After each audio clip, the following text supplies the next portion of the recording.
Iran যুদ্ধ শেষ করতে ইসরায়েলকে এক সপ্তাহের সময়সীমা বেঁধে দিয়েছে যুক্তরাষ্ট্র। যুক্তরাষ্ট্র মনে করছে তেহরানে সরকার ফেলে দেবার আর সুযোগ নেই। ইরানে সরকার ফেলতে গেলে হয় স্থল অভিযান চালাতে হবে, নয়তো ব্যাপক গণবিক্ষোভের আয়োজন করতে হবে। দুটোর কোনোটি করে তেহরানে সরকার ফেলে দেবার সম্ভাবনা দেখতে পাচ্ছে না আমেরিকা। তার চেয়ে বরং নিজেদের বিজয়ী ঘোষণা করে রণে ভঙ্গ দেওয়ার পথ খুঁজছে মার্কিনিরা।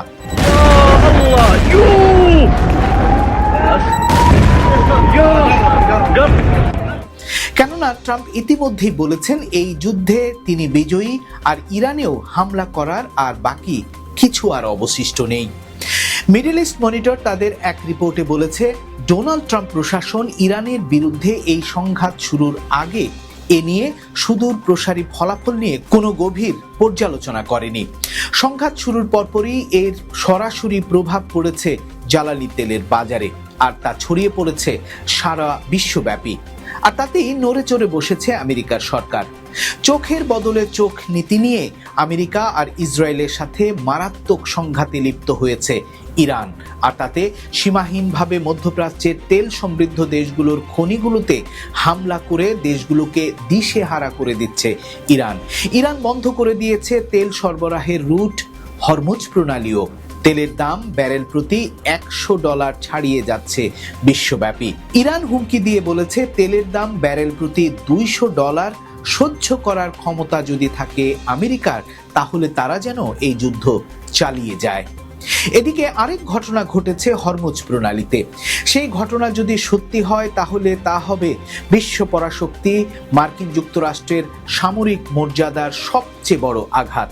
কারণ ইরান দাবি করেছে তারা আমেরিকার সবচেয়ে বড় যুদ্ধজাহাজ USS আব্রাহাম লিঙ্কনে আঘাত হেনেছে। তাদের ক্ষেপণাস্ত্র ও ড্রোন হামলায় USS আব্রাহাম লিঙ্কনের ক্ষয়ক্ষতি হয়েছে। ক্ষতির কারণে এখন কার্যত অকার্যকর হয়ে গেছে নৌবহরটি। কিন্তু এর বিপরীতে আমেরিকা বলছে ভিন্ন কথা। ইরানের দাবি নাকচ করে দিয়ে মার্কিন সামরিক বাহিনীর কমান্ড দাবি করেছে যুদ্ধজাহাজটি এখনো পূর্ণ সক্ষমতায় রয়েছে এবং মধ্যপ্রাচ্যে তাদের সামরিক অভিযানও চালিয়ে যাচ্ছে। এদিকে 13ই মার্চ যুক্তরাষ্ট্রের সামরিক বাহিনী 2500 মেরিন সেনা আর আরও একটি নৌবহরকে মধ্যপ্রাচ্যে যাওয়ার নির্দেশ দিয়েছে। প্রেসিডেন্ট ডোনাল্ড ট্রাম্পের নির্দেশেই যাচ্ছে নতুন মেরিন সেনারা, এবং তারা যাচ্ছে পারস্য উপসাগরে। কিন্তু নতুন করে কেন এই আদেশ? কারণটি সহজ, হরমুজের নিয়ন্ত্রণ এখনো কার্যত ইরানেরই হাতে। আমেরিকা চাইছে পাল্টা হরমুজের নিয়ন্ত্রণ নিজেদের হাতে নিয়ে জাহাজ চলাচলের যে রুট তা খুলে দিতে। এখন মার্কিন যুক্তরাষ্ট্র কি ইরানের মূল ভূমিতে স্থল অভিযানে নেমে হরমুজ প্রণালী দখলে নেবে, নাকি তেলের বাজারের অস্থিরতার জেরে যুদ্ধে রণভঙ্গ দেবে? তা দেখতে হয়তো অপেক্ষা করতে হবে আর কয়টা দিন।